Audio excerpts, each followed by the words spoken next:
চুরির বিধান হলো হাত কেটে দাও, তাও সেটা গোপনে নয়, প্রকাশ্যে জনসম্মুখে হাত কেটে দাও। বনু মাখজুমিয়া গোত্রের নারী যখন চুরিতে ধরা পড়লো, সাহাবারা চিন্তায় পড়ে গেলেন। সবেমাত্র মক্কার লোকেরা কালিমা পড়ে মুসলমান হয়েছে, ইসলামের আইন কানুন তেমন জানে না, ইসলামী শরিয়ার সাথে বেশি পরিচিত নয়।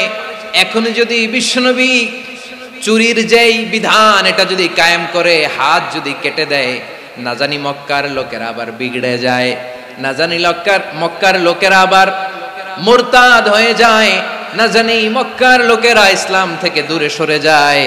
চলো চলো সাহাবীরা মিলে পরামর্শ করলেন, চলো বিশ্বনবীর কাছে যে বলি, ও নবী, শুধু কেবলমাত্র একমাত্র এই নারীর জন্য চুরির হাত কাটার বিধানটা আপনি একটু থামিয়ে দেন।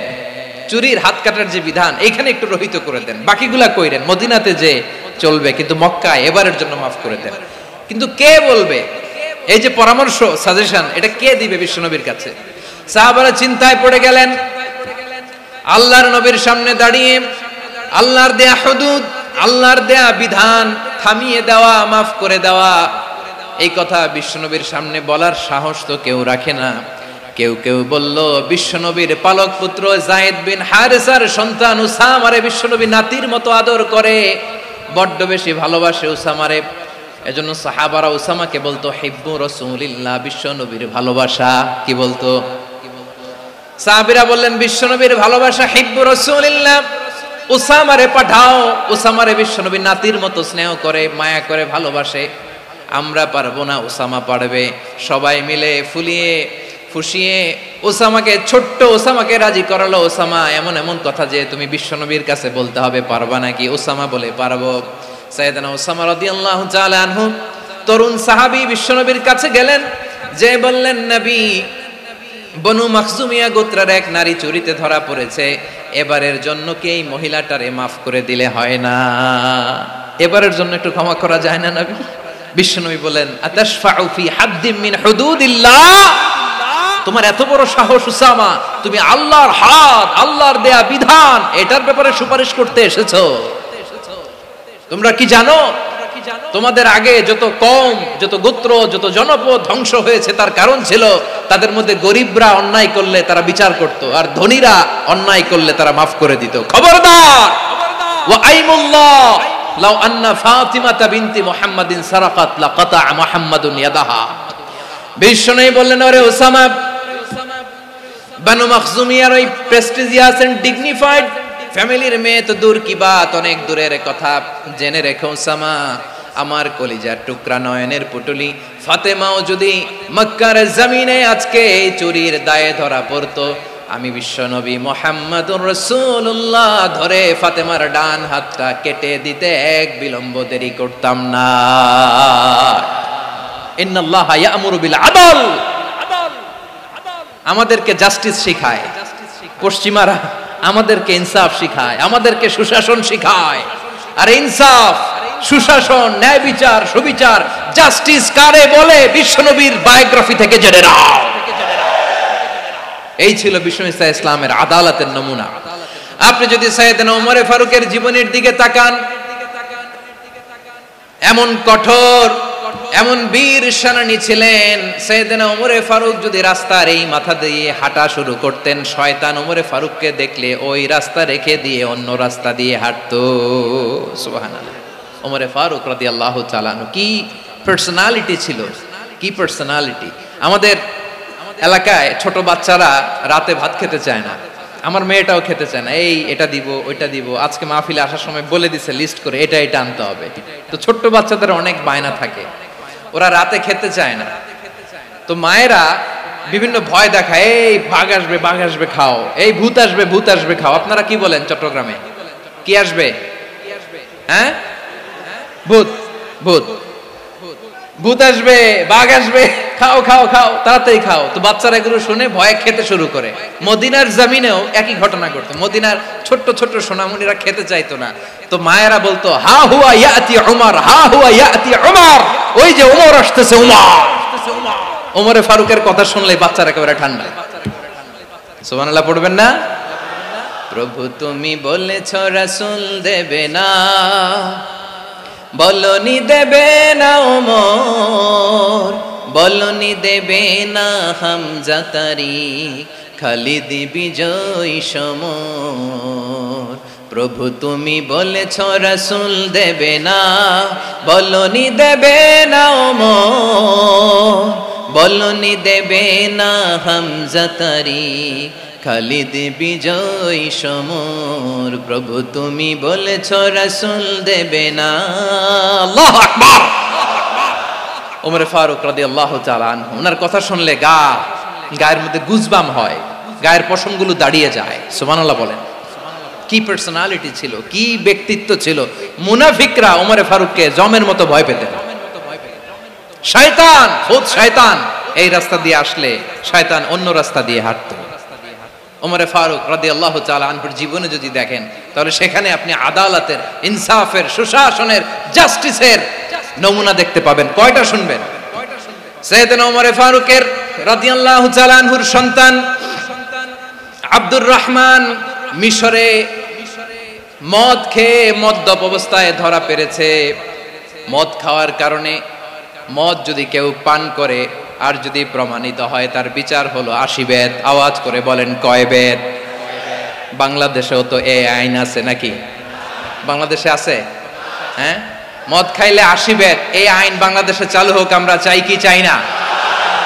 চাই সবাই। এজন্যই তো ইসলাম ভাল লাগে না। ইসলামকে ভাল লাগে না। ইসলামকে আউট করে রাখতে পারলেই তো এরকম বড় বড় বোতল খাওয়া যায়। একেবারে সহজ, পানির মতো সহজ হিসাব, একেবারে সহজ। ওমর ফারুক রাদিয়াল্লাহু তাআলা আনহুর ছেলে ভুল করে মদ পান করে ফেলেছিলেন। আব্দুর রহমান, ঘটনা ঘটেছে মিশরে। মিশরের গভর্নর তখন আমর ইবনে আস রাদিয়াল্লাহু তাআলা আনহু। আব্দুর রহমানের ভাই যে গভর্নরকে বলল, গভর্নর যদি একটু দয়া করেন, খলিফার ছেলে আমার ভাই আব্দুর রহমান মদ্যপ অবস্থায় ধরা পড়েছে, জনসম্মুখে যদি আপনি বেত্রাঘাত করেন আমাদের প্রেস্টিজ থাকে না, যদি 80 বেত আপনি মারেন আমার কোনো কথা নাই, কিন্তু ঘরের ভেতরে মারেন।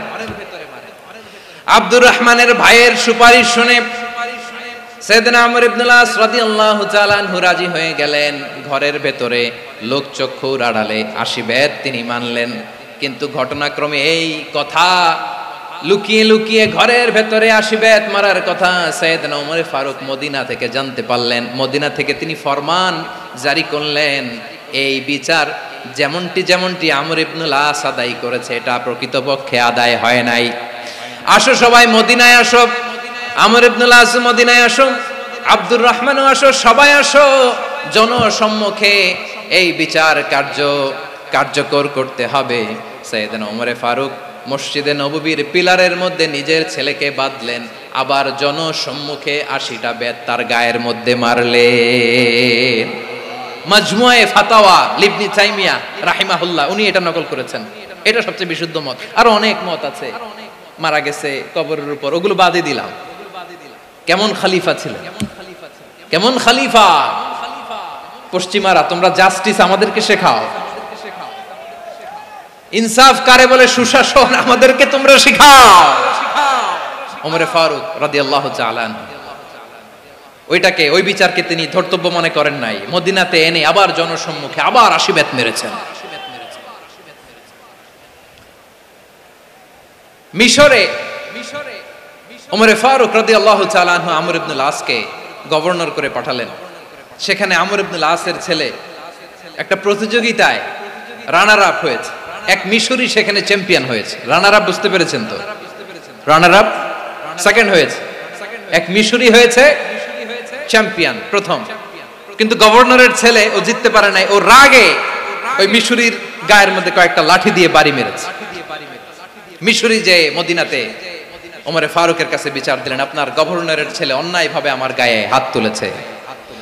সাইয়েদনা ওমর ফারুক আবার ফরমান জারি করলেন, আসো মদিনাতে আসো। মিশরীকে ডাকলেন। ওই মিশরের গভর্নর আমর ইবনে আস রাদিয়াল্লাহু তাআলা আনহুকে ডাকলেন, তার ছেলেকেও ডাকলেন। সবাই বসে রইল।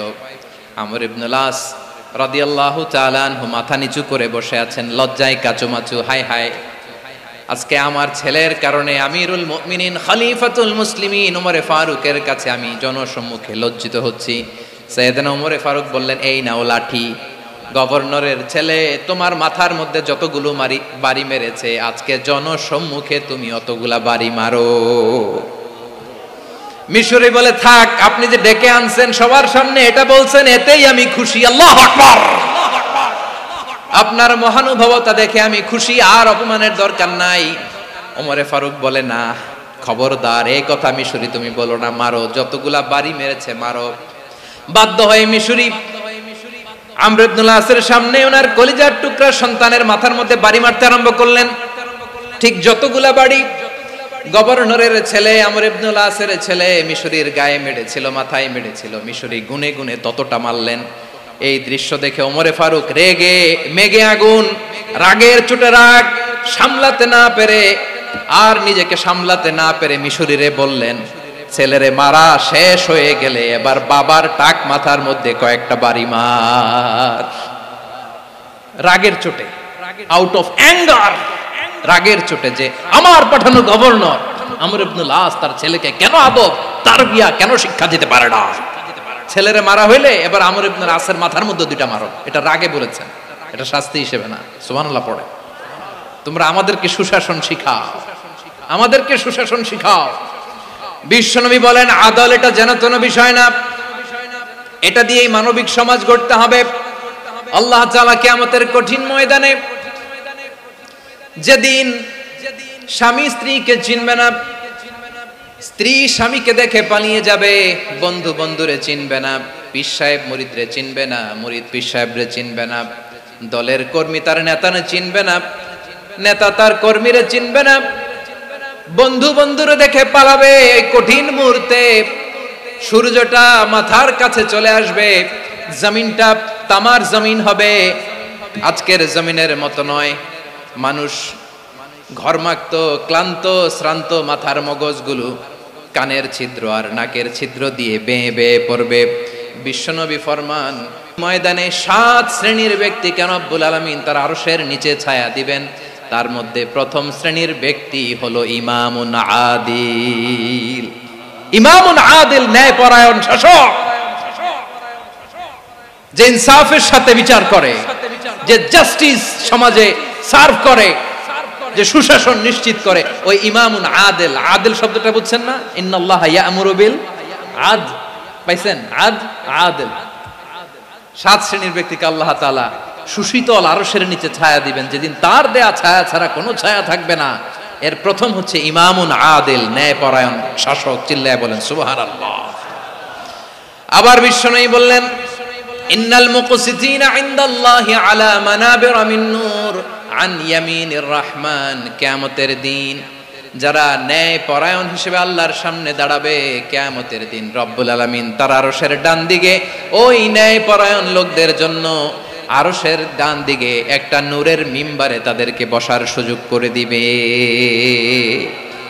আল্লাহর আরশের ডান দিকে ন্যায়পরায়ণ লোকদের জন্য আল্লাহ তাআলা নূরের মিম্বার বানাবে।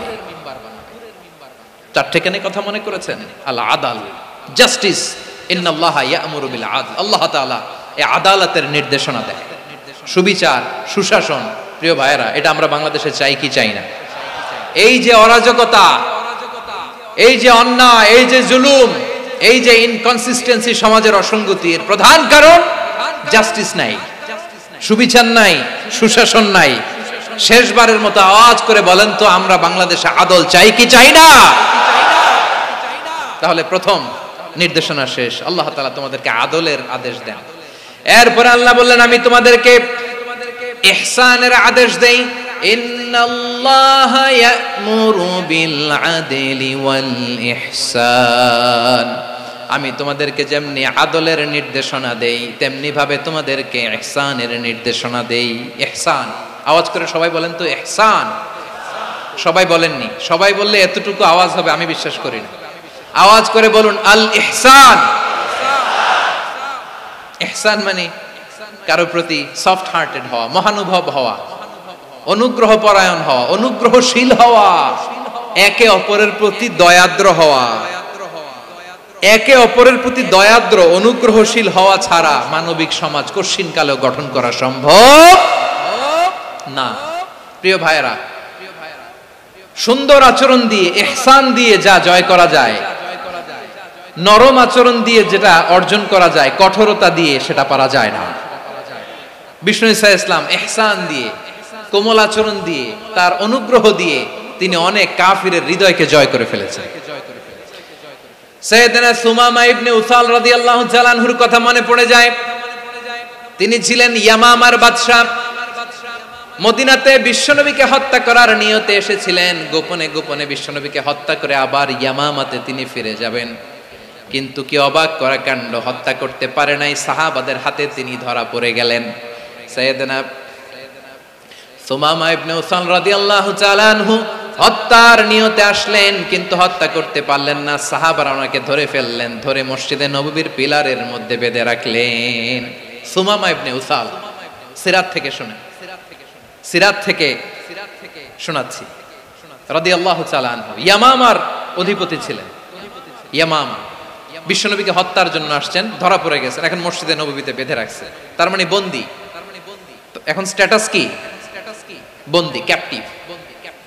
বিষ্ণু ঈসা ইসলাম সাহাবাদেরকে বললেন, তার খোঁজ খবর নিও, সুমামা ইবনে উসালের খোঁজ খবর নিও। সাহাবারা বলেন, ইয়া রাসূলুল্লাহ, আপনাকে হত্যা করতে এসেছে, তার তো কঠিন ক্যাপিটাল পানিশমেন্ট হওয়া দরকার, কঠিন শাস্তি হওয়া দরকার। বিষ্ণু বললেন, না, আমি যেটা জানি তোমরা সেটা জানো না, তোমরা সুমামার সাথে ভালো আচরণ করো। বিশ্বনবী সুমামার কাছে গেলেন। প্রথম দিন যে তিনি কালেমার দাওয়াত দিলেন, ইমানের দাওয়াত দিলেন, ইসলামের দাওয়াত দিলেন, রিসালাতের দাওয়াত দিলেন, আখিরাতের দাওয়াত দিলেন। পরের দিন যে বিশ্বনবী সালাতের দাওয়াত দিলেন, যাকাতের দাওয়াত দিলেন, ইসলাম কি, কিভাবে, কেমন করে পালন করতে হয় চমৎকার আর্টিকুলেট করতে শুরু করলেন। তন্ময় হয়ে সুমামা ইবনে উসাল রাদিয়াল্লাহু তাআলা আনহু বিশ্বনবীর কথাগুলো শুনতে আরম্ভ করলো। একদিন নয়, দুই দিন নয়, টানা 3 দিন বিশ্বনবী সুমামার কাছে ইসলামকে প্রেজেন্ট করেছেন, উপস্থাপন করেছেন। আওয়াজ করে বলেন, কয় দিন? 3 দিন। 3 দিন মসজিদে নববীতে বাঁধা। আর সাহাবীদেরকে বললেন, তার খোঁজ খবর নিও, তোমরা যে রুটি বানাও এর মধ্যে সবচেয়ে ভালো আটার রুটিটা তারে দিও, সবচেয়ে রিফাইন্ড খেজুর, যেটা পিওর খেজুর, এটা তারে দিও। আর বিশ্বনবী নিজের উট থেকে দুধ দহন করে ওনার বাড়ির এক কর্মচারীকে বলেছেন, দুধ দহন করে সুমামার জন্য নিয়ে যেও। সুবহানাল্লাহ পড়বেন না? সবাই তো অবাক, ইয়ামামা থেকে আসছে নবীকে হত্যা করতে, বিশ্বনবী দেখে তারে জামাই আদর করে, তাকে মজার মজার খাবার দিও, দুধ দিও, আদর আপ্যায়ন করো। একদিন নয়, 2 দিন নয়, টানা 3 দিন বিশ্বনবী এভাবে সুমামার কাছে যেয়ে ইসলামকে প্রেজেন্ট করতে আরম্ভ করলেন, ইসলামকে উপস্থাপন করতে শুরু করলেন। আর তাকে চমৎকার এন্টারটেইনমেন্ট, আপ্যায়ন দিতে আরম্ভ করলেন। টানা 3 দিন যখন ইসলামের দ্য বিউটিজ অফ ইসলাম, ইসলামের সুমহান বাণী, সৌন্দর্য তার কাছে উপস্থাপন শেষ, তাকে আপ্যায়ন শেষ, বিশ্বনবী বললেন সাহাবাদেরকে, যাও এবার সুমামার হাতের পায়ের রশি দুটো খুলে দাও। সাহাবারা বললেন, ইয়া রাসূলুল্লাহ, কি বলেন আপনি? ও তো হত্যাকারী, সুযোগ পায় নাই, আপনারে মারতে পারে নাই, ছেড়ে দিলে আবারও আপনার উপর তলোয়ার নিয়ে ঝাঁপিয়ে পড়বে। নবী, এই সিদ্ধান্ত আপনি নিতে যাবেন না। বিশ্বনবী বললেন, যেটা বলেছি সেটা করো, সুমামার রশিগুলো ছেড়ে দাও, সুমামার হাতে পায়ের রশিগুলো যে তোমরা খুলে দাও। সাহাবারা তর্ক জুড়ে দিলেন, লা ইয়া রাসূলুল্লাহ, এমনটা করবেন না, তো ভয়ঙ্কর, ভয়ঙ্কর খুনি, কি জানি কি হয়ে যায়। বিশ্বনবী বললেন, না, তার হাতে পায়ের রশিগুলো খুলে দাও। সাহাবারা বিশ্বনবীর কথা মতো তার হাতে পায়ের রশিগুলো খুলে দিল। সুমামা মুহূর্তের মধ্যে মসজিদে নববী থেকে বের হয়ে ইয়ামামায় ফিরে না যে মসজিদে নববীর পাশে একটা খেজুর বাগান ছিল, সেখানে চলে গেলেন। সেখানে একটা ছোট্ট কুয়া ছিল, কুয়ার পানি দিয়ে তিনি গোসল করলেন। সুবহানাল্লাহ পড়েন। কুয়ার পানি দিয়ে গোসল করে মসজিদে নববীর সামনে এসে বিশ্বনবী এবং সাহাবাদের সামনে দাঁড়িয়ে সাব্বাবা উঁচু করে বললেন, আশহাদু আল্লা ইলাহা ইল্লাল্লাহ ওয়া আশহাদু আন্না মুহাম্মাদান আবদুহু ওয়া রাসূলুহু। আল্লাহু আকবার। আমি সাক্ষ্য দিচ্ছি আল্লাহ ছাড়া কোনো ইলাহ নাই, আর মুহাম্মদ আল্লাহ তাআলার প্রেরিত বান্দা এবং রাসূল। প্রিয় ভাইয়েরা, ইহসান দিয়ে যা জয় করা যায়, কঠোরতা দিয়ে সেটা কঠিন কালেও জয় করা যায় না। আওয়াজ করে বলেন ঠিক কি না? এবার সুমামা দাঁড়িয়ে বলে, ওগো নবী, আমি তো কালিমা পড়ে মুসলমান হয়ে গেলাম, এবার শোনেন, এই মুহূর্তের আগে আপনার চেহারার চাইতে নিকৃষ্ট কোনো চেহারা আমার কাছে ছিল না, কিন্তু শাহাদা পাঠ করার পরে আপনার চেহারার চাইতে উত্তম শ্রেষ্ঠ কোনো চেহারা আমার কাছে আর নাই। ও নবী, আজকের দিনের আগে ইসলাম ধর্মের চেয়ে নিকৃষ্ট অপছন্দনীয় কোনো ধর্ম আমার কাছে ছিল না, কিন্তু এই মুহূর্ত থেকে ইসলামের চেয়ে সেরা শ্রেষ্ঠ পছন্দনীয় কোনো ধর্ম আমার কাছে নাই। নবী গো, আজকের দিনের আগে মদিনার চাইতে অপছন্দনীয় নিকৃষ্ট কোনো শহর আমার কাছে ছিল না, কিন্তু এই মুহূর্তের পর থেকে মদিনার চাইতে কোনো শ্রেষ্ঠ শহর আমার জানা নাই। সে ছিল গমের বড় ডিলার, গম বেচতো। কি বেচতো? তার গম কিনে মক্কার লোকেরা রুটি খাইতো। সে ঘোষণা দিল, আজকে থেকে মক্কাবাসীদের জন্য সব গম আমি হারাম করে দিলাম, মক্কাবাসী এখন না খেয়ে মরে।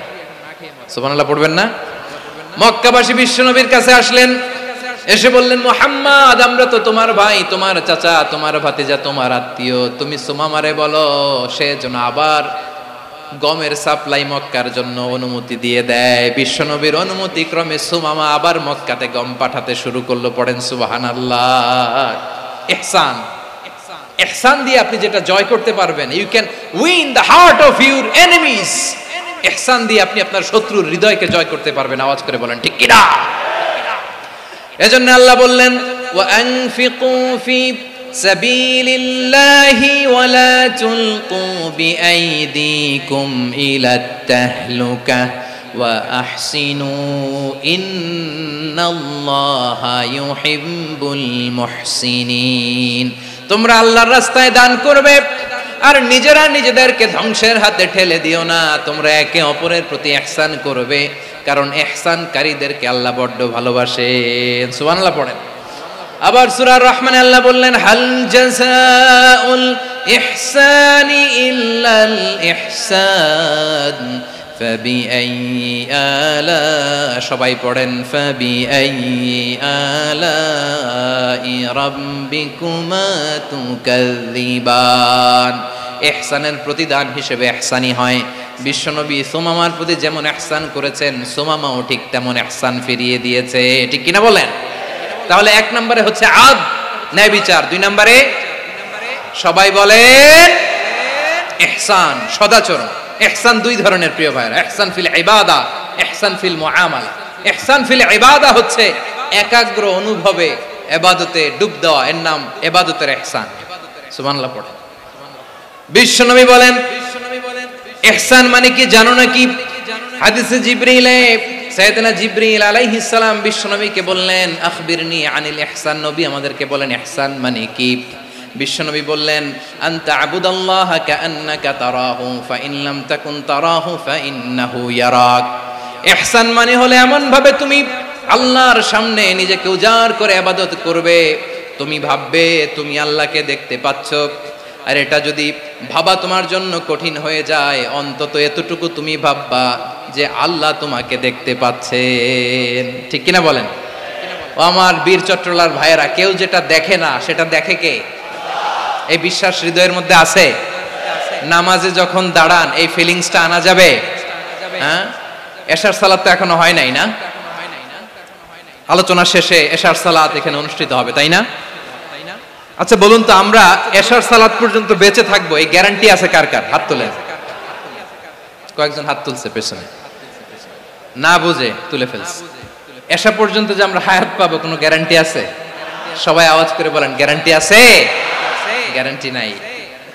এজন্য বিষ্ণু ইসলাম বলেছে এমন ভাবে নামাজে দাঁড়াও, ইবাদত করো, মনে করো হতে পারে এটাই আমার জীবনের শেষ নামাজ।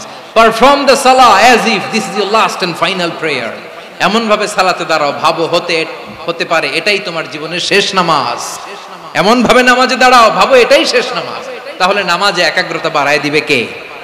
ফলে ইবাদতের ইহসান আমাদের অর্জিত হবে। আর মুআমালাতে ইহসান হলো,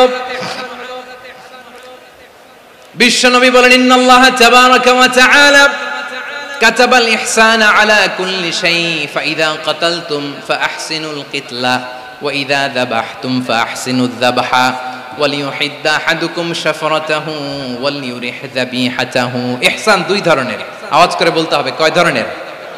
সবাই বলুন আওয়াজ করে, কয় ধরনের? একটা হচ্ছে ইহসান ফিল ইবাদা, ইবাদতে ইহসান। ইবাদতে ইহসান কি? একাগ্র অনুভব দিয়ে ইবাদত করা, মন প্রাণ দিয়ে ইবাদত করা। আর মুআমালাতে ইহসান কি? সব কাজে, দৈনন্দিন কাজে, কর্মে, সামাজিক অ্যাক্টিভিটিতে কোমলতা প্রদর্শন করা, অনুগ্রহের সাথে সবকিছু করা। আল্লাহ তাআলা ইন্নাল্লাহা তাবারাকা ওয়া তাআলা কাতাবাল ইহসান আলা কুল্লি শাই, তিনি সব কিছুর ব্যাপারে ইহসানকে আবশ্যক করেছেন। সবকিছু মুমিনের সব কাজে ইহসানের পরশ থাকবে। ওয়া ইযা কাতালতুম ফাহসিনুল কিতলা, বিষ্ণুই বলেন তুমি যখন কাউকে হত্যা করো ইহসানের সাথে করো। সুবহানাল্লাহ পড়বেন না? যখন হত্যা করো তখনও ইহসানের সাথে। আচ্ছা হত্যা করবো আবার ইহসান আসবে করতে করে, তো মেরেই ফেলবো আমি। আল্লাহ, ও ভাই একজন খুন করেছে, খুনি, রাষ্ট্রীয় আইনে তার শাস্তি হয়েছে ডেথ পেনাল্টি, মৃত্যুদণ্ড। এখন মৃত্যুদণ্ড দেখে আপনি যেমনে মন চায় তেমনে মারবেন লোকটারে? ওর নাক কেটে ফেলতে পারবেন?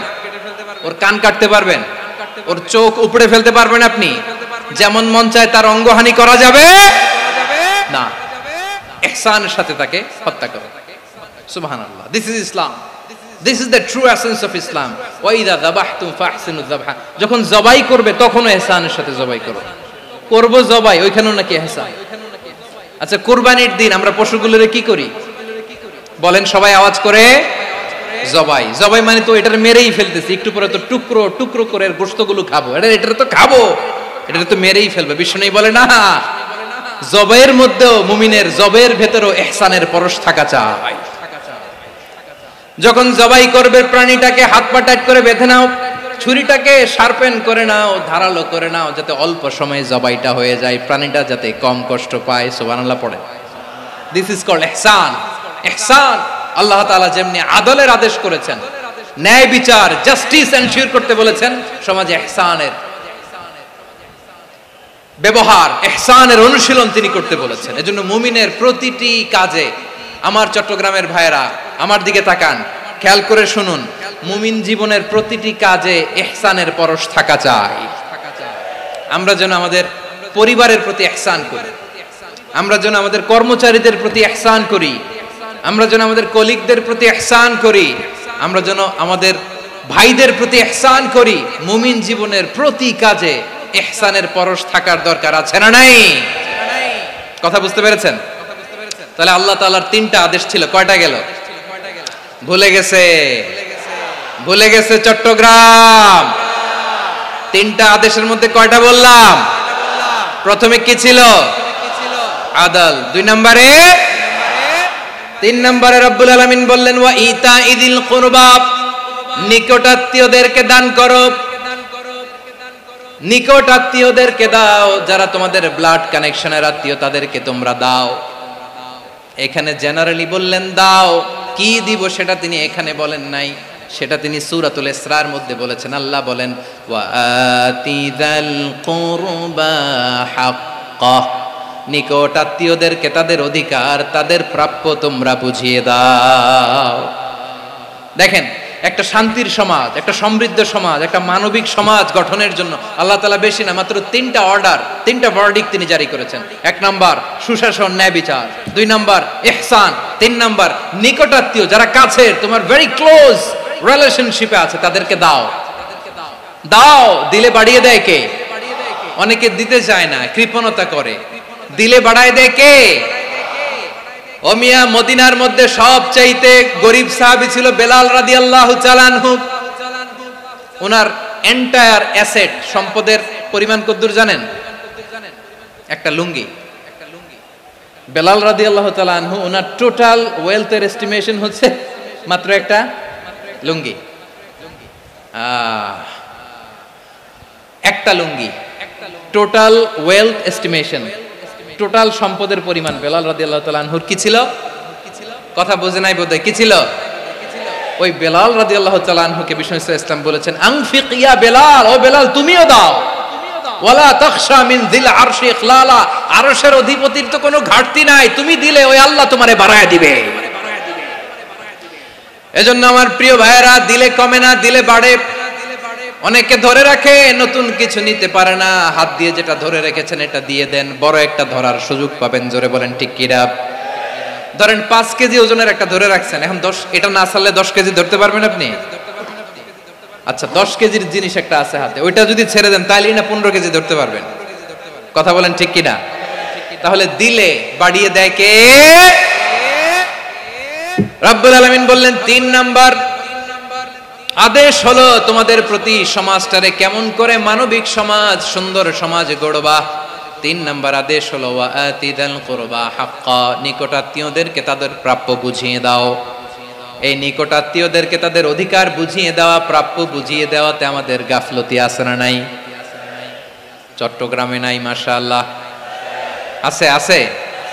অনেকে দেখবেন অনেক আল্লাহওয়ালা, তাহাজ্জুদ গুজার, সেজদা দিতে দিতে কপালে কালো দাগ ফেলে দিছে, সে তার বোনের হকটা আদায় করে নাই। আছে না নাই? হ্যাঁ, এখানেও আছে। সর্বনাশ। অনেক বড় হাজী সাহেব, বিশাল লম্বা দাড়ি, ছেলেরে সব দিয়ে দিছে, মেয়েরে কিছু দেয় নাই, মেয়ের হক আদায় করে নাই। আছে না নাই? এই হাজী সাহেবেরা, এই আল্লাহওয়ালারা কিয়ামতের ময়দানে আটকে যাবে। আপনি অন্যের অধিকার নষ্ট করেছেন, তাদের রাইটস কে ভায়োলেট করেছেন। এজন্য আল্লাহ তাআলা বলেন, কারো অধিকার যদি কেউ নষ্ট করে, ওই সমাজটা মানবিক সমাজ কঠিনকালেও হতে পারে না। এজন্য 3 নম্বর আল্লাহ বললেন ওয়া ইতা ইদিল কুরবা, নিকটাত্মীয়দেরকে দাও। কি দিবা? তাদের অধিকার দিয়ে দাও। বোনের অধিকার বুঝিয়ে দাও, মেয়ের অধিকার বুঝিয়ে দাও, ফুফুর অধিকার বুঝিয়ে দাও। দেখবেন অনেক মায়েরা ছেলের পাতে মুরগির রান দেয়, মেয়ের পাতে দেয় মুরগির ঠ্যাং। এরকম আছে না নাই? ছেলেরা কি দেয়? মুরগির। মেয়ের পাতে কি দেয়? তো মেয়ের কি মুরগির রান খেতে মনে চায় না? মনে চায় না? এমনটা করা যাবে না। নিকটাত্মীয়দেরকে অধিকার দিয়ে দাও, নিকটাত্মীয়ের সাথে সুসম্পর্ক রাখো। আদেশটা কার? এজন্য প্রিয় ভাইয়েরা, জীবনে যদি বারাকা অর্জন করতে চান, নিকটাত্মীয়দের সাথে সুসম্পর্ক রাখতে হবে, তাদের জন্য উপহার পাঠাতে হবে। বিশ্বনবী বলেন লা ইয়াদখুলুল জান্নাতা কাতে, যে ব্যক্তি আত্মীয়তার সম্পর্ককে ছিন্ন করে দেয়, সে কঠিনকালেও আল্লাহর জান্নাতে ঢুকবে না। আপনি কি এটারে সহজ হাদিস মনে করছেন? এটা সহজ কথা। আপনি ভাবছেন আপনার নামাজ আপনারে বাঁচাতে পারবে, আপনার রোজা বাঁচাতে পারবে, আপনার তাহাজ্জুদ আপনারে বাঁচাতে পারবে? অধিকার নষ্ট করলে কিছুই আপনারে বাঁচাতে পারবে। এজন্য নিকট আত্মীয়দেরকে দিতে হবে বেশি বেশি। বিশ্বনবী বলেন ইন্না সাদাকাতা আলাল মিসকিনি সাদাকা ওয়া আলা যির রাহিমি ইসনাতান সাদাকাতুন ওয়া সিলা। মিসকিনরে দান করলে শুধু দানের সওয়াব হয়, নিকট আত্মীয়কে দান করলে 2টার সওয়াব হয়। সাদাকার সওয়াব হয়, আবার আত্মীয়তার বন্ধন অটুট রাখার সওয়াব হয়ে যায়। আবার বিশ্বনবী বললেন মান সাররাহু আইয়ুবসাতা লাহু ফি রিজকিহি ওয়া ইউনসালাহু ফি আসারিহি ফালইয়াসিল রাহিমা। যে ব্যক্তি তার রিজিকের প্রশস্ততা চায় আর হায়াতে বরকত চায়, সে যেন তার আত্মীয়ের সাথে সুসম্পর্ক রাখে। আমার প্রিয় চট্টলার ভাইয়েরা, আমাদের রিজিক বাড়ুক, এটা আমরা চাই কি চাই না? সবাই চান? হ্যাঁ, আমাদের রিজিকে প্রশস্ততা আসুক, চাই কি চাই না? আমাদের হায়াতে বরকত আসুক, আমরা চাই কি চাই না? এই 2টা যদি চান, তাহলে নিকটাত্মীয়দের সাথে সুসম্পর্ক রাখবেন। পারবেন? তাহলে সমাজটারে মানবিক সমাজ বানায় দিবে কে? 3টা আদেশ চলে গেল। কয়টা? আওয়াজ করে বলেন। 1 নম্বরে কি ছিল? 2 নম্বরে, 3 নম্বরে নিকটাত্মীয়দেরকে দান। আপনাদেরকে আরো শোনার আগ্রহ আছে? আপনাদের মনোযোগ আছে না গেছে? কষ্ট হচ্ছে না? মাশাআল্লাহ, মাশাআল্লাহ। তাকবীর পড়ুন, লিল্লাহি তাকবীর।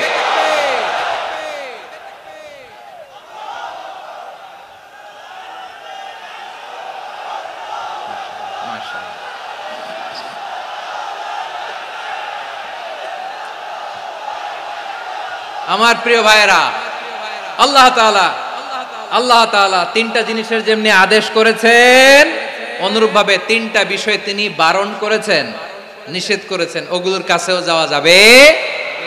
শুনবেন।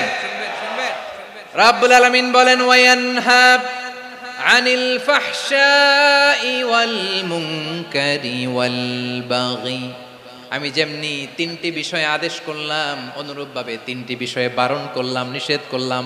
আমার 1 নাম্বার নিষেধাজ্ঞা হলো অশ্লীলতার প্রতি। ফাহশা ওয়া ইয়ানহা আনিল ফাহশা, আল্লাহ তাআলা অশ্লীলতাকে নিষেধ করেছেন। কোন জিনিসকে? সবাই বলুন, কোন জিনিসকে? যত ধরনের, যত টাইপের, যত ক্যাটাগরির অশ্লীলতা হতে পারে, সব অশ্লীলতাকে হারাম করেছেন কে? ফাহশা মানে কি? কথায়, কাজে, আচরণে, কমেন্ট, ফেসবুকের কমেন্টসে যত ধরনের নোংরামো আছে, যত ধরনের অশ্লীলতা আছে, এটাকে আরবিতে বলে ফাহশা। এটাকে কি বলে? রাব্বুল আলামিন বলেন, কুল ইন্নামা হাররামা রাব্বিয়াল ফাওয়াহিশা মা যাহারা মিনহা ওয়া মা বাতান। ও নবী, আপনি বলে দেন, আমার রব প্রকাশ্য, অপ্রকাশ্য, স্পষ্ট কিংবা অস্পষ্ট, দৃশ্যমান কিংবা অদৃশ্যমান সব অশ্লীলতাকে হারাম করেছেন। সব ধরনের অশ্লীলতা হারাম, সব ধরনের। আল্লাহ তাআলা আমাদেরকে অশ্লীলতা থেকে বাঁচান, অশ্লীলতা থেকে তিনি আমাদেরকে হেফাজত করুক, পড়েন আমিন। এবার বলেন, আমাদের সমাজে অশ্লীলতা আছে না নাই? চট্টগ্রামে নাই? আমি কই নাই, ওনারা বলে আছে। দেখছেন, আমি সামহাও বাঁচায় দেওয়ার ট্রাই করতেছি, আমি সামহাও বাঁচায় দেওয়ার ট্রাই করতেছি, ওনারা বলে আছে। অশ্লীলতা নানা ভাবে, নানা নামে, নানা মোড়কে আমাদের সমাজে আছে না নাই? সংস্কৃতির নামে, ফ্যাশনের নামে, বিনোদনের নামে, উপন্যাসের নামে, কনসার্টের নামে অশ্লীলতা আছে না নাই? আপনি দেখেছেন কনসার্টগুলোর অবস্থা? এই যে আতিফ আসলাম যে আসছে আমাদের দেশে, তারপর কে কে আসছে, আমাদের তরুণ তরুণীরা, আমাদের যুবক যুবতীরা, আমাদের জেনজিরা, কি অবস্থা ওইখানে? হ্যাঁ, কি অবস্থা? কে বাঁচাবে ওদের? কে রক্ষা করবে ওদের ইমানের, ওদের চরিত্রের হেফাজতের গ্যারান্টি কে দিবে? কনসার্টের নামে অশ্লীলতা আছে না নাই? ছেলে মেয়ে একে অপরকে জড়ায় ধরতেছে, একে অপরকে চুমু খাচ্ছে, প্রকাশ্যে, দিবালোকে, গণমানুষের সামনে। আল্লাহ তাআলা এই অশ্লীলতা থেকে আমাদেরকে বেঁচে থাকতে বলেছেন, বেঁচে থাকতে বলেছেন। রূপালী জগতের নামে অশ্লীলতা আছে না নাই? এই টার্মটা আপনারা জানেন না? রূপালী জগৎ কি জগৎ? আসলে কি রূপালী জগৎ না অন্ধকার জগৎ? আমার বোনেরা, আপনাদেরকে যে কি বলে তারা বুঝায়, রূপালী জগৎ শুনেই আপনি ভরকে যাবেন না। রূপালী জগতে যে নারী যত বেশি উলঙ্গ, সে নাকি তত বেশি সাহসী। জানেন, বলে এটা একটা সাহসী নারী, খুব সাহসী পদক্ষেপ তার। যত বেশি শরীর থেকে কাপড় নামাতে পারবে, যত বেশি বস্ত্রহীন হয়ে নিজেকে প্রেজেন্ট করতে পারবে, সে নাকি তত বেশি সাহসী। আমার চট্টলার ভাইয়েরা, শয়তানের প্রথমে এজেন্ডা ছিল বনি আদমকে বস্ত্রহীন করা। সে আদম এবং হাওয়া আলাইহিস সালামকে নিষিদ্ধ গাছের ফল খাইয়ে তাদেরকে বস্ত্রহীন করেছে। এই জামিনেও সে আমাদেরকে বস্ত্রহীন করতে চাইবে। এই রূপালী জগতের নামে তারা এটা করে। আমার প্রিয় বোনেরা, আপনি জানেন না আপনার দাম কত? ওরা আপনাদেরকে বিজ্ঞাপনের সস্তা পণ্য বানাতে চায়। ওরা আপনাদেরকে ওদের ভোগের লিপসার টুলস বানাতে চায়। ওরা আপনাদেরকে দিয়ে ওদের খায়েশ পূরণ করতে চায়। এটা আপনাদের জন্য মোটেও ডিগনিটি নয়, এটা আপনাদের জন্য সম্মান নয়। আপনার সম্মান শালীনতায়, আপনার সম্মান হেজাবে, আপনার সম্মান ভদ্রতায়, আপনার সম্মান আপনার ডিসেন্ট পোশাকে। পোশাক বলে দেয় এই নারীটা ভদ্র না অভদ্র। পোশাক বলে দেয় এই মেয়েটা কোন ঘরের মেয়ে। আওয়াজ করে বলেন ঠিক কিনা? আপনি জানেন না, আপনার এই সস্তা পণ্য বানায়, ভোগের পণ্য, বিলবোর্ডে আপনাকে উলঙ্গ করে উপস্থাপন করে।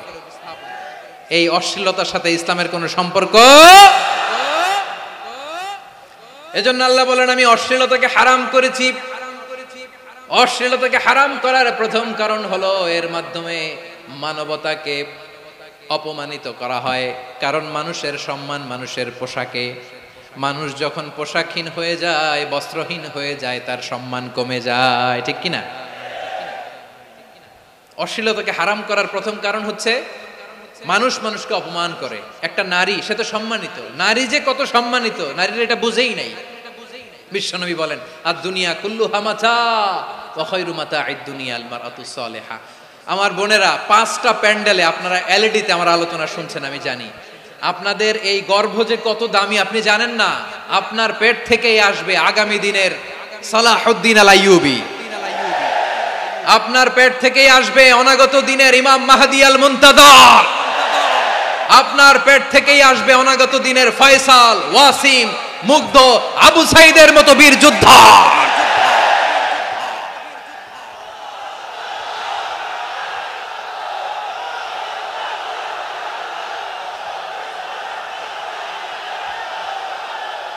আমার প্রিয় বোনেরা, আমার প্রিয় বোনেরা, বিশ্বনবীর কথার ওজন খেয়াল করেন। আর দুনিয়া কুল্লুহা মাতা ওয়া খায়রু মাতা'আদ দুনিয়া আল মারআতুস সালিহা।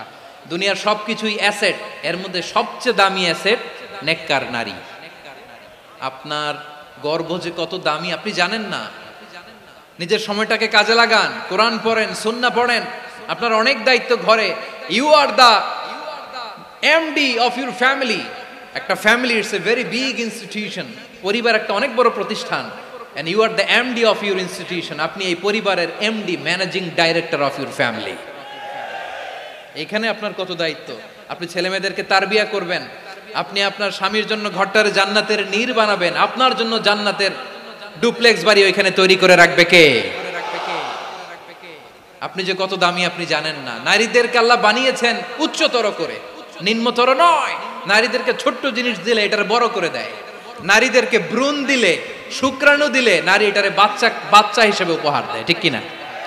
বিয়ের মাধ্যমে স্বামী যখন তার শুক্রাণু তার স্ত্রীকে উপহার দেয়, স্ত্রী রিটার্নে কি উপহার দেয়? ফুল ফর্ম বেবি, মানব সন্তান। দেখছেন, আপনি দিলেন একটুক, উনি দিছে বিশাল। আপনি যদি নারীকে বাজার এনে দেন, নারী এটাকে সুস্বাদু খাবারে রূপান্তর করে দেয়। আপনি তাকে একটা মুচকি হাসি দিয়ে দেন, সে তার কলিজা দিয়ে দেয়। কিন্তু যদি আপনি তার মনে কষ্ট দেন, সে আপনার জীবনকে জাহান্নাম বানায়া দেয়। খবর আছে, নারীর মন বুঝতে পারলে নেয়ামত, বুঝতে না পারলে কিয়ামত, ঠিক কিনা বলে? কত দামি আপনি জানেন না, জানেন না আপনি কত দামি, অনেক দামি আপনি। আপনাদেরকে যেন ভোগের সস্তা পণ্য বানাতে না পারে, আপনাদেরকে সচেতন থাকতে হবে, সজাগ থাকতে হবে, কনসার্ন থাকতে হবে। শয়তানের ওই হাতছানির দিকে আর নজর দেওয়া যাবে না। তাহলে কেন আল্লাহ তাআলা এই ফাহশা অশ্লীলতাকে হারাম করলেন? 1 নাম্বার, এতে হিউম্যান ডিগনিটি কমে। 2 নাম্বার, এতে মানুষের অধিকার নষ্ট হয়। আপনি বিয়ে করেছেন, এরে পরকিয়া করেন, ওর সাথে এরকম আছে না নাই? স্ত্রীর অধিকার নষ্ট করেছেন। আপনি বিবাহ সম্পর্কে আবদ্ধ হয়েছেন তার সাথে, আপনি পরকিয়া করেন ওই ছেলের সাথে, আপনি আপনার হাজবেন্ডের সাথে বিট্রে করেছেন। এজন্য আল্লাহ অশ্লীলতাকে হারাম করেছেন। অশ্লীলতাকে হারাম করার আরেকটা কারণ হচ্ছে আল্লাহ তাআলা এই হিউম্যান জেনারেশনকে এটাকে প্রিজার্ভ করতে চায়। হিফজুন নাসল, এটা মাকাসিদুশ শরিয়ার অনেক গুরুত্বপূর্ণ একটা মাকাসিদ, অনেক গুরুত্বপূর্ণ। আপনার নাসল, আপনার জেনারেশনকে সংরক্ষণ করা। এই যে আসতেছে ফেব্রুয়ারি, কত ফেব্রুয়ারি জানো? এটা কি বিশ্ব ভালোবাসা দিবস? হ্যাঁ, কি দিবস? এই বিশ্ব ভালোবাসা দিবসের সাথে মুসলমানদের কোনো সম্পর্ক নাই। আমার প্রিয় ভাইরা, এই যে আপনি অবৈধ সম্পর্কে জড়ালেন, কেন আল্লাহ অশ্লীলতাকে হারাম করেছে দেখেন। বলতেছিলাম যে এটা আপনার নাসল, আপনার জেনারেশন, আপনার লিনিয়েজ, আপনার বংশকে প্রিজার্ভ করা। কে কার বাবা, কে কার মা, বাবা মা জানা, প্রজন্মকে প্রিজার্ভ করা, এটা ইসলাম ওয়াজিব করে দিয়েছে। এই যে অবৈধ সম্পর্কের কারণে, বিশ্ব বেহায়া দিবসের কারণে, এগুলোর আউটকাম, আউটপুট হিসেবে মাঝে মাঝে এই ঢাকা মেডিকেলের ডাস্টবিনে নবজাতকের বাচ্চার কান্নার আওয়াজ শুনতে পাওয়া যায়। চট্টগ্রাম মেডিকেলের ডাস্টবিনে নবজাতকের কান্না শুনতে পাওয়া যায়। বীর চট্টলার মুসলমানেরা বুঝতে পারলে আওয়াজ করে বলেন, এই যে চট্টগ্রাম মেডিকেলে যে নবজাতকটা পাওয়া গেল, ওর বাবাকে আমাকে বলেন, ওর বাবাকে, ওর মাকে, ও কোন ফ্যামিলির সন্তান কেউ জানে? আপনি হিউম্যান ডিগনিটিকে অপমান করেছেন না? আপনি তার ভবিষ্যৎকে অন্ধকার করেছেন না? আপনি তার লিনিয়েজকে প্রশ্নবিদ্ধ করে দিয়েছেন না? এই জন্য আল্লাহ তাআলা অশ্লীলতাকে আমাদের জন্য হারাম করে দিয়েছেন। পড়েন সুবহানাল্লাহ। এই জন্য রব্বুল আলামিন বলেন, কুল ইন্নামা حرم ربي الفواحش ما ظهر منها وما بطن। প্রকাশ্য অপ্রকাশ্য সব অশ্লীলতাকে হারাম ঘোষণা করে দিয়েছে কে? আবার দুনিয়ার বুকে যারা অশ্লীলতার প্রসার করে তাদের জন্য শাস্তি মজুদ রেখেছে কে? রব্বুল আলামিন বলেন, ইন্নাল্লাযীনা ইউহিব্বুনা আন তাশিআল ফাহিশাতু ফিল্লাযীনা আমানু লাহুম আযাবুন আলীমুন ফিদ দুনিয়া ওয়াল আখিরাতি ওয়াল্লাহু ইয়ালামু ওয়া আনতুম লা তা'লামুন। নিশ্চয়ই যারা বিশ্বাসীদের মাঝে অশ্লীলতার প্রচার প্রসার করতে চায় তাদের জন্য আমি মর্মন্তুদ শাস্তি প্রস্তুত করে রেখেছি, দুনিয়াতেও রেখেছি, আখিরাতেও রেখেছি। ঘোষণাটা কার? যারা এই নাটকের নামে, সিনেমার নামে, রূপালী জগতের নামে, মুভির নামে, ওটিটি প্ল্যাটফর্মের নামে আমার সমাজে অশ্লীলতা ছড়াতে চায় তাদের জন্য কঠিন মর্মন্তুদ শাস্তি মজুদ রেখে দিয়েছে কে? ও আমার বোনেরা, এখনো আপনি জাগবেন না? এখনো আপনার চিন্তার দুয়ারে এখনো নাড়া পড়ে নাই? ওরা আপনাকে উলঙ্গ বানাতে চায়, ওরা আপনাকে আইটেম গার্ল বানাতে চায়। এজন্য ইসলাম অশ্লীলতাকে হারাম করেছে। হারাম। ইসলাম বলেছে যোজন যোজন দূরে থাকো, ওরা বলে না কাছে আসো, কাছে আসার গল্প, ক্লোজ আপ ওয়ান, কাছে আসার গল্প আছে না নাই? চট্টগ্রামে তো এগুলো নাই মাশাআল্লাহ। হ্যাঁ, এখানেও আছে ক্লোজ আপ ওয়ান, কাছে আসার গল্প। আল্লাহ বলেন ওয়ালা তাকরাবুজ জিনা, কাছেও এসো না, জিনা থেকে যোজন যোজন কিলো দূরে থাকো, ওরা বলে কাছে আসার গল্প। আমার বীর চট্টলার ভাইয়েরা, কাছে আসতে হলে আমরা কোরআনের কাছে আসব, কাছে আসতে হলে নবীর কাছে আসব, কাছে আসার গল্প হবে আমার রবের কাছে আসার গল্প। চিল্লায় বলো ঠিক কিনা?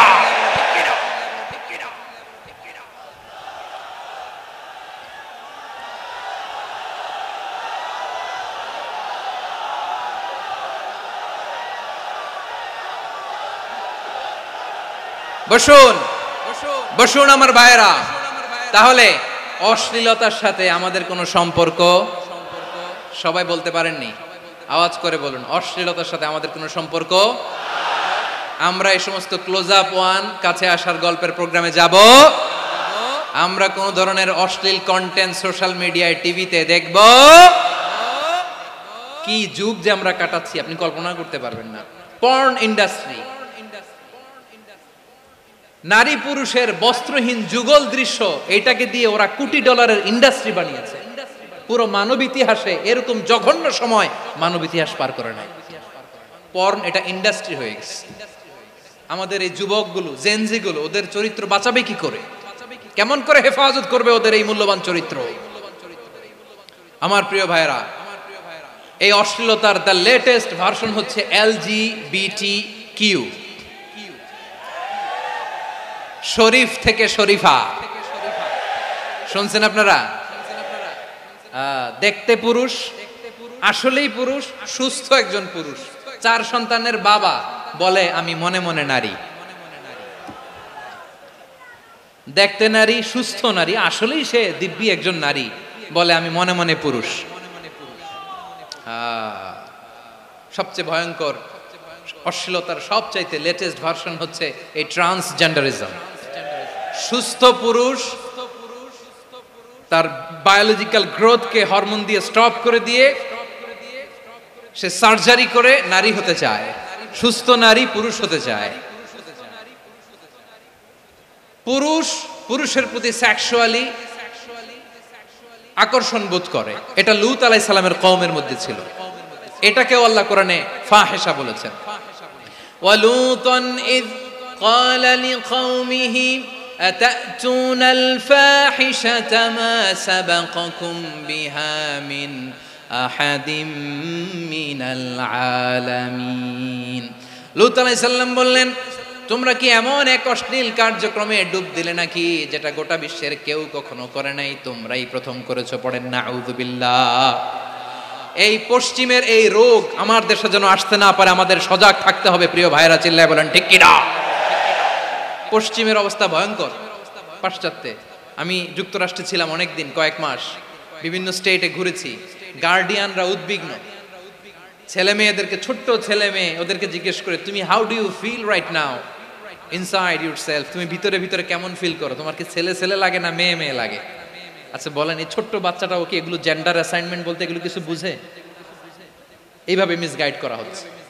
কৌতূহল বশত ছোট্ট ছেলে যদি বলে আমার তো মেয়ে মেয়ে লাগে, তখন বলে যে না তুমি মেয়ে, ছেলে না। মা বাবা বাধা দিলে ওকে আলাদা গভর্নমেন্ট হাউসে নিয়ে যাও। ভয়ঙ্করতম অবস্থা। আমরা একটা সময় শুনতাম যে হুজুর আমার ছেলেটা খুব ভালো, হাফেজে কোরআন, আল্লাহওয়ালা। হুজুর আমার ছেলে দাড়ি রাখছে, আল্লাহওয়ালা। হুজুর আমার ছেলে 5 ওয়াক্ত সালাত জামাতের সাথে পড়ে, তার মানে আল্লাহওয়ালা।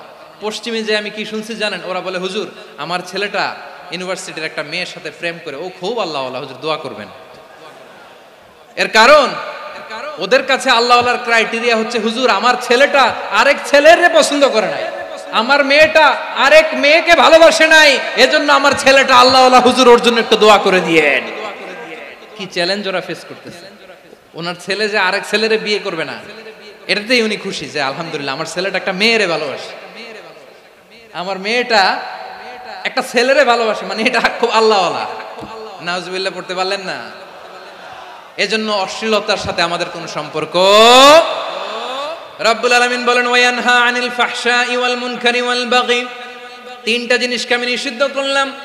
এক নাম্বার হলো ফাহশা, অশ্লীলতা। 2 নম্বরে হলো মুনকার, সমস্ত মন্দ কাজ। আপনাদের মনোযোগ আছে না? শেষ করে দিব? আর 2-1 মিনিট শুনবেন? আচ্ছা বলি তাহলে, আর 2-1 মিনিট। তাহলে নিষেধাজ্ঞা জারি করেছেন 3টা জিনিসের উপর। 1 নাম্বার কি? ফাহশা, অশ্লীলতা। 2 নাম্বার মুনকার। মুনকার মানে হচ্ছে যত মন্দ কাজ, খারাপ কাজ, বাজে কাজ, এটার বলে মুনকার। এটার কি বলে? আপনারা পড়ছেন না তা'মুরুনা বিল মা'রুফি ওয়া তানহাউনা আনিল মুনকার? ভালো কাজের আদেশ, সৎ কাজের আদেশ, অসৎ কাজের নিষেধ। মুনকার, মুনকার হচ্ছে মানুষের স্বাভাবিক বিবেকবোধ যেটাকে খারাপ বলে, ওইটাই মুনকার। পৃথিবীর সব আসমানি গ্রন্থ যেটাকে খারাপ বলেছে, মানুষের স্বাভাবিক বিবেকবোধ যেটাকে খারাপ বলেছে, এগুলো সব মুনকার। যেমন ইফটিজিং, এটা কি ভালো না খারাপ? মজুদদারি, খাদ্যে ভেজাল দেওয়া, ওজনে কম দেওয়া, মাছে ফরমালিন মিশানো, চাঁদাবাজি, টেন্ডারবাজি, দখলবাজি, এগুলো আমাদের স্বাভাবিক বিবেকেই বলে এগুলো খারাপ, এগুলো হচ্ছে মুনকার। আল্লাহ তাআলা এই মুনকার থেকে আমাদেরকে বেঁচে থাকতে বলেন, আর শয়তান এই মুনকারের প্রতি আমাদেরকে উদ্বুদ্ধ করে। আল্লাহ তাআলা বললেন ইয়া আইয়ুহাল্লাযীনা আমানু লা তাত্তাবিউ খুতুওয়াতিশ শাইতান ফাইন ওয়া মান ইয়াত্তাবি' খুতুওয়াতিশ শাইতানি ফাইন্নাহু ইয়া'মুরু বিল ফাহশাই ওয়াল মুনকার। আল্লাহ বললেন আমার গোলামেরা শোনো শোনো, ও আমার বিশ্বাসী বান্দারা খবরদার, তোমরা কশিনকালেও শয়তানের পদাঙ্ক অনুসরণ করবে না, কারণ শয়তান তোমাদেরকে অশ্লীলতা এবং মন্দ কাজের দিকে উদ্বুদ্ধ করে। আমাদের কাজ হচ্ছে শয়তান আমাদেরকে যেদিকে নিতে চায় আমরা তার উল্টা দিকে যাব, ঠিক কিনা বলে? শয়তান এই মন্দ কাজকে আমাদের কাছে বিউটিফাই করে, চাকচিক্যময় করে আমাদের সামনে উপস্থাপন করে। এজন্য আল্লাহ বলেন মুনকারকে থামাতে হবে, মুনকার প্রতিরোধ করতে হবে। মুনকার প্রতিরোধের দায়িত্ব শুধু আমাদের নাকি? শুধু আপনার খতিব সাহেবের, ইমাম সাহেবের, নাকি মুসলিম উম্মার সবার? আওয়াজ করে বলুন, মুনকার অসৎ কাজ প্রতিরোধের দায়িত্ব কার? রাব্বুল আলামিন বলেন কুনতুম খায়রা উম্মাতিন উখরিজাত লিন-নাসি তা'মুরুনা বিল মা'রুফি ওয়া তানহাউনা আনিল মুনকার। তোমাদেরকে শ্রেষ্ঠ জাতি করে জমিনের মধ্যে আবির্ভূত করা হয়েছে, যাতে করে তোমরা জমিনের ভেতরে সৎ কাজের আদেশ করতে পারো আর অসৎ কাজের নিষেধ করতে পারো। উম্মাহ কুনতুম খায়রা, তাহলে গোটা উম্মার দায়িত্ব, এটা বুঝতে পারছেন তো?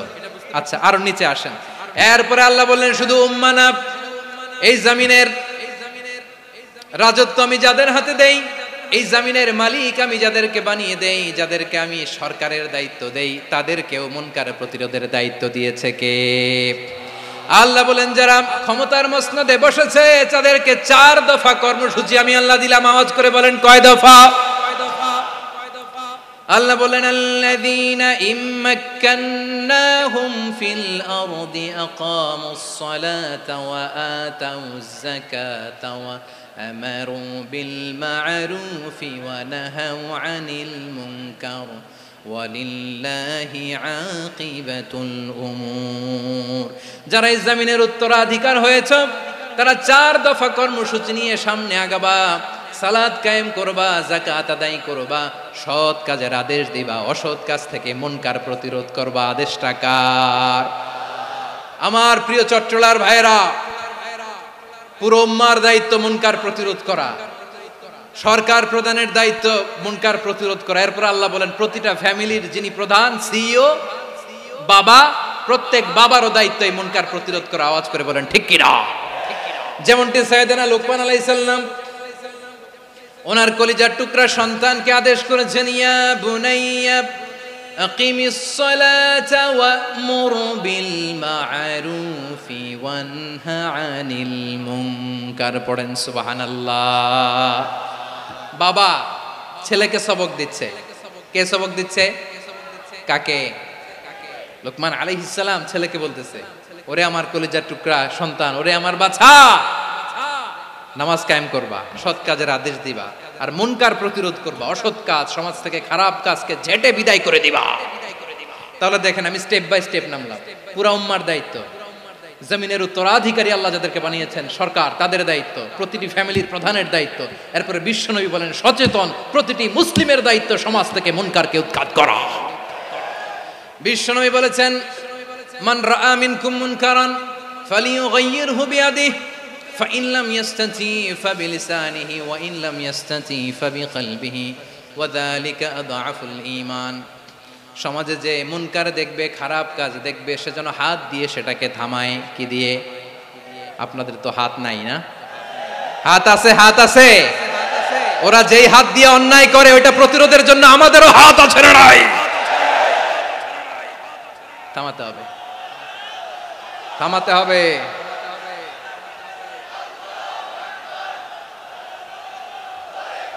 বসুন আমার প্রিয় ভাইরা, ওরা ওদের যেই হাত দিয়ে টেন্ডারবাজি করে, চাঁদাবাজি করে, ইফটিজিং করে, দখলবাজি করে, যেই হাত দিয়ে, ওই মুনকার থামায় দেওয়ার জন্য আল্লাহর দেয়া আমাদেরও 2টি হাত আছে না নাই? আমাদেরও হাত আছে। থামাইতে হবে, থামাইতে হবে, হিম্মত করতে হবে। আমার প্রিয় ভাইরা, না থামালে আমরাই ডুববো শেষমেশ। আমাদের বাঁচার জন্য হইলেও থামাইতে হবে। রব্বুল আলামিন বলেন ওয়াত্তাকু ফিতনাতাল লা তুসিবান্নাল্লাযীনা যালামু মিনকুম খাসসা। ও আমার গোলামেরা, ওই আযাবকে ভয় করো যে আযাব যখন আমি জমিনের বুকে পাঠাই শুধু জালেমদেরকেই মারি না, আলেমদেরকেও মারি। আযাব যখন আসে তখন শুধু জালিমই মরে না, আলেমও মরে। জানেন মুসা আলাইহিস সালামের পায়ে একবার একটা লাল পোকা কামড় দিয়েছে, লাল পিঁপড়া। লাল পিঁপড়া কামড় দিলে খুব আরাম লাগে না? কি লাগে? হ্যাঁ, জলে না? লাল একটা পিঁপড়া কামড় দিছে, তো উনি রেগে মেগে পাশি দেখে লাল পিঁপড়ার বাসা, পা দিয়ে ডলে মুছে সবগুলো পিঁপড়া মেরে ফেলছে। এই ঘটনাটা আল্লাহ ঘটিয়েছেন এজন্য মুসা আলাইহিস সালাম ছিলেন কালিমুল্লাহ, সরাসরি আল্লাহর সাথে কথা বলতেন। তিনি আল্লাহকে জিজ্ঞেস করেছিলেন, আল্লাহ তুমি যখন কোনো জনপদে আযাব পাঠাও, শাস্তি দাও, ওখানকার শুধু জালেমরাই তো মরে না, ভালো মানুষগুলাও মরে, তো আযাব দিবা মুশরিকদের উপর দিবা, অবাধ্যদের উপর দিবা, ভালো মানুষগুলারে মারো কেন? আল্লাহ বললেন মুসা তোমার যে কামড় দিছিল পায়ের মধ্যে পিঁপড়া, কয়টা পিঁপড়া? জোরে বলেন। একটা পিঁপড়া, তো সবগুলারে মারলা কেন? রেগে মেগে পুরো পিঁপড়ার বাসা ভেঙে মেসাকার করলা কেন? এই মুসা, আমি যখন অ্যাকশনে যাই আমি যখন শাস্তি দেই তখন এত বাস বিচার করা হয় না, বাস বিচার করা যায় না। যখন অ্যাকশনে যাওয়া হয় ওইটা ডাইরেক্ট অ্যাকশন হয়ে যায়। চিল্লায় বলো ঠিক কি না? এজন্য আমাদের বাঁচার জন্য হলেও এই পাপ থামাতে হবে, এই শয়তানের অট্টহাসি থামাতে হবে, অন্যায় অপরাধ সমাজ থেকে আমাদের থামাতে হবে। কারণ আযাব আসলে ওরাও মরবে, আমরাও মরব। একটা জাহাজ 2 তলা, আপনি আছেন 2য় তলায়। শুনতেছেন? শুনতেছেন? জাহাজ কয় তলা? আপনি কোন তলায়? 2য় তলায়। নিচের তলার কিছু লোক জাহাজের তলা ছিদ্র করতে আরম্ভ করছে। কি ছিদ্র করতেছে? আচ্ছা, জাহাজের তলা ছিদ্র করলে তলা দিয়ে কি ঢুকে? এখন আপনি যদি বলেন আমার কি, আমি তো 2 তলায়, আমার কি, আমি তো সেফ, আমি ইন দ্য সেফ জোন, আমি তো ভালো আছি, আমি তো ভালো আছি, ওরা ছিদ্র করে ওরা মরবে। আসলে কি শুধু ওরা মরবে, নাকি তলা ফুটো হলে ভিতরে পানি ঢুকলে আপনারও সলিল সমাধি হবে? তলা দিয়ে যখন পানি ঢুকবে, জাহাজ ঢুকলে আপনিও মরবেন। এজন্য নিজে মরার আগে ওই পাগলগুলোর নিচতলায় যে থামাতে হবে। চিল্লায় বলেন ঠিক কি না? এজন্য আল্লাহ বললেন মুনকার প্রতিরোধের দায়িত্ব সমাজের টপ টু বটম সবার। পুরো আম্মার দায়িত্ব, সরকার প্রধানের দায়িত্ব, প্রতিটি ফ্যামিলির প্রধান বাবার দায়িত্ব, বিশ্বনবী বললেন প্রতিটি সচেতন মুসলিমের দায়িত্ব। এজন্য মুনকার প্রতিরোধ করার দরকার আছে না নাই? সমাজে এই যে ইফটিজিং হয়, আপনার বোনের বয়সী একটা মেয়েকে কিছু বকাটে টিটকারি করে, এই বলে সেই বলে, নোংরা কথা বলে, রাস্তায় দেখেও আপনি পাশ দিয়ে না দেখার মতো চলে যান কেন? আপনি দাঁড়ান না কেন? আপনি দাঁড়ালেই তো থেমে যাবে। কারণ সত্যের যে শক্তি, তার সামনে মিথ্যা মুখ থুবড়ে পড়ে। আপনার সামনে ও কিছুই না, নাথিং। আপনি দাঁড়ান, ওকে প্রশ্ন করেন যে আমার বোনকে তুমি ডিস্টার্ব করো কেন? আপনাকে দেখে আরো 5 জন দাঁড়াবে, 5 জনকে দেখে আরো 10 জন দাঁড়াবে। আমাদের নীরবতা আর আমাদের নিশ্চুপ থাকাই জালিমদেরকে আরো শক্তিশালী জালিম বানিয়েছে। এজন্য মুনকার প্রতিরোধের দায়িত্ব আমাদের সবার। টেন্ডারবাজি, চাঁদাবাজি, দুর্নীতি, অপরাধ, দখলদারিত্ব, মজুদদারি, এগুলো সব কিছু একসাথে প্রতিরোধ করতে হবে। ঠিক কিনা বলেন? একটা মানবিক সমাজ যদি চাই, প্রতিরোধ করতে হবে। প্রিয় ভাইয়েরা, আল্লাহর শপথ নিয়ে বলি, এই নাসিহাতগুলো সবার জন্য, সব দলের জন্য, সব মতের মানুষের জন্য। আমরা কোনো দলের প্রতি মানুষকে ডাকি না, আমরা ডাকি ইসলামের দিকে। সব দলের, সব মতের, সব মানুষদেরকে আমরা আহ্বান জানাই, আসুন আমরা একটা সুন্দর সমাজ বিনির্মাণ করি। এই যে নতুন বাংলাদেশের এক সুযোগ এসেছে, আর জীবনে হয়তো আসবে না, সামনের 100 বছরে এই সময় আসবে না। আসুন দেশটাকে আমরা সাজাই, আসুন আমরা দুর্নীতি বন্ধ করি, আসুন আমরা চাঁদাবাজি বন্ধ করি, আসুন আমরা দখলদারিত্ব বন্ধ করি, আসুন আমরা এক দল আরেক দলকে নিশ্চিহ্ন করার যে রাজনীতি, এটা বন্ধ করি। সব দলের প্রতি আমার আহ্বান। আমি কিছুদিন আগে একটা নিউজ দেখলাম, ওই যে লন্ডনে বসে জনাব তারেক রহমান সাহেবকে আমি ধন্যবাদ দিতে চাই। উনি সংবাদ শোনা মাত্রই ওনার দলের অনেক চাঁদাবাজকে উনি বহিষ্কার করেছে। I do appreciate. প্রতিটি দলের এরকম ইনিশিয়েটিভ নেওয়ার দরকার আছে না নাই? যে কোনো দলে এই প্র্যাকটিসটা থাকার দরকার আছে না নাই? চাঁদাবাজদের সাথে আপনারা নিজেদেরকে মুক্ত ঘোষণা করবেন যে এরা আমার দলের কর্মী হতে পারে না। আমরা চাঁদাবাজ মুক্ত বাংলাদেশ চাই, জুলুম মুক্ত বাংলাদেশ চাই, ফ্যাসিজম মুক্ত বাংলাদেশ চাই, গুণ খুন খারাপি মুক্ত বাংলাদেশ চাই। আমরা নতুন ভোরের বাংলাদেশ চাই। ওই বাংলাদেশ পাওয়ার জন্য মুনকার প্রতিরোধে, অন্যায় প্রতিরোধে যদি বাঘের বাচ্চার মতো, আবু সাইদের মতো 2 হাত উঁচু করে, বুককে টান টান করে প্রসারিত করে দাঁড়াতে হয়, রাজি আছো মুসলমান? কারা কারা রাজি? আল্লাহকে হাত দেখিয়ে প্রতিজ্ঞা করো।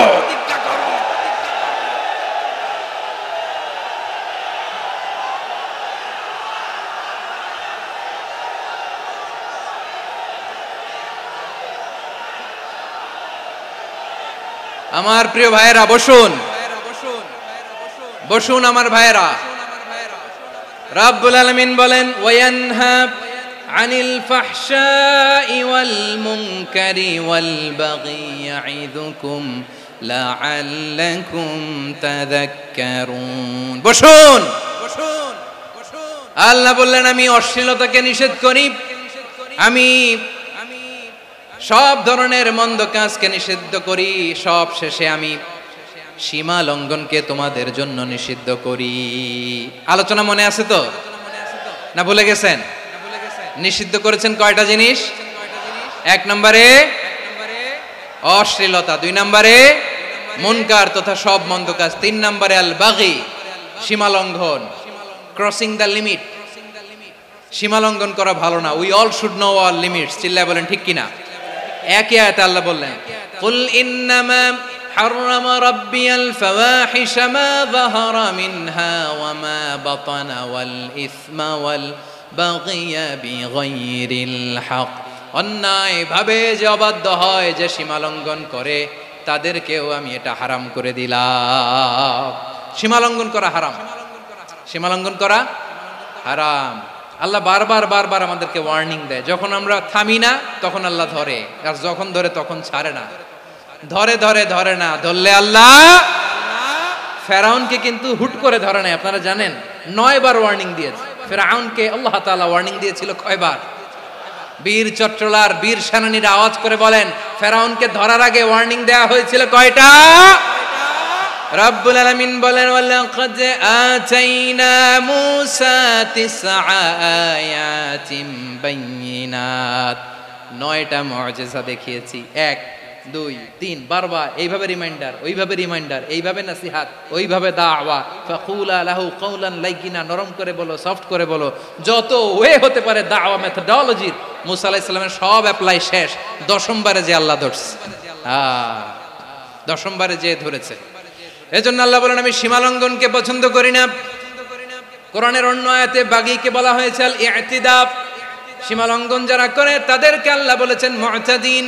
ওয়াকাতিলু ফি সাবিলিল্লাহিল্লাযীনা ইউকাতিলুনাকুম ওয়ালা তা'তাদু ইন্নাল্লাহা লা ইউহিব্বুল মু'তাদিন। আমি সীমা লঙ্ঘনকারীদেরকে কঠিনকালেও পছন্দ করি না। আমরা যেন সীমা লঙ্ঘন না করি। রাজি আছেন তো?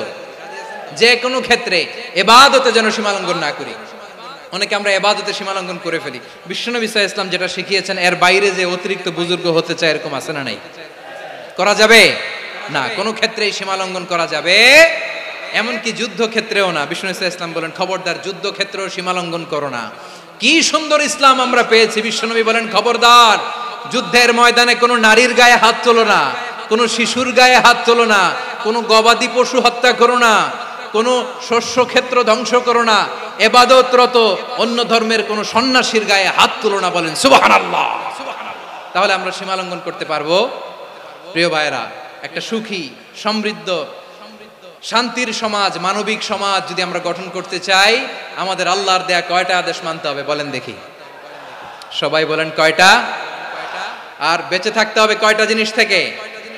আওয়াজ করে বলেন কয়টা? আচ্ছা, আদেশ নাম্বার 1 কি ছিল বলেন? আল্লাহর আদেশ কি? 1 নাম্বার আদাল, ন্যায়পরায়ণতা। আমরা সুবিচার, সুশাসন, ন্যায় বিচার চাই কি চাই না? 2 নম্বরে কি ছিল? মাশাআল্লাহ, আওয়াজ করে বলেন 2 নম্বরে কি ছিল? ইহসান। আমরা যেন সবার প্রতি দয়া পরবশ হই, ইহসান করি। 3 নম্বরে কি ছিল? নিকটাত্মীয়দের দান করা, তাদের অধিকার প্রাপ্য বুঝিয়ে দেওয়া। পাশাপাশি 3টা জিনিস থেকে আল্লাহ বারণ করেছেন, নিষেধ করেছেন। তার প্রথমটা ফাহশা, অশ্লীলতা। অশ্লীলতার সাথে আমাদের কোনো সম্পর্ক। আজকের এই ঐতিহাসিক চট্টগ্রামের প্যারেড ময়দান থেকে আমরা যত ধরনের মা যাহারা মিনহা মা বাতান, প্রকাশ্য অপ্রকাশ্য, দৃশ্যমান অদৃশ্যমান, সব অশ্লীলতা থেকে নিজেদেরকে মুক্ত ঘোষণা করলাম। অশ্লীলতাকে আমরা না বলে দিলাম। আওয়াজ করে সবাই বলুন নো। অশ্লীলতার সাথে আমাদের কোনো সম্পর্ক। 2 নম্বর নিষেধাজ্ঞা কি ছিল? আল মুনকার, সমাজের যত মন্দ কাজ এগুলোকে আমরা প্রতিরোধ করব। রাজি আছেন তো সবাই? 3 নম্বরে আল বাগি, সীমালঙ্ঘন। কোন মুসলিম সীমালঙ্ঘন করে না, এমনকি যুদ্ধ ক্ষেত্রেও না। আওয়াজ করে বলেন ঠিক কি না? রব্বুল আলামিন শেষে বললেন, ইয়াইদুকুম লাআল্লাকুম তাযাক্কারুন। আল্লাহ তোমাদেরকে উপদেশ দেন যাতে তোমরা শিক্ষা গ্রহণ করো। আমরা উপদেশ দেব, আমরা জোর করে কাউরে কিছু মানাতে চাই না। লা ইকরাহা ফিদ্দিন ওয়া যাক্কির ফা ইন্না যিকরা তানফাউল মুমিনিন। উপদেশ দিলে এটা মুমিনদের কাজে দেয়। লাস্তা আলাইহিম বিমুসাইতির ইন্নামা আনতা মুযাক্কির। নবী হে, আপনি রিমাইন্ডার দাতা, আপনি উপদেশ দিবেন। আমরাও বিশ্বনবীর এই হাদিসগুলো থেকে, কোরআনের আয়াত থেকে রিমাইন্ডার, এই কথামালা বাণী বাহক হিসেবে এই বাণীগুলো আপনাদের সাথে কাছে পৌঁছে দিলাম। আমরা আল্লাহ তাআলার কাছে প্রার্থনা করি, আল্লাহ আমরা যেন আদল দিয়ে আমাদের সমাজকে গঠন করতে পারি। আল্লাহ আমরা যেন ইহসান করতে পারি, আমরা যেন নিকটাত্মীয়দের দান করতে পারি। আল্লাহ যত ধরনের অশ্লীলতা, অনাচার, মন্দ কাজ, সীমালঙ্ঘন, অবাধ্যতা থেকে যেন আমরা বেঁচে থাকতে পারি। আল্লাহ তাআলা আমাদের সবাইকে কথাগুলো বোঝার ও আমল করার তৌফিক দান করুক।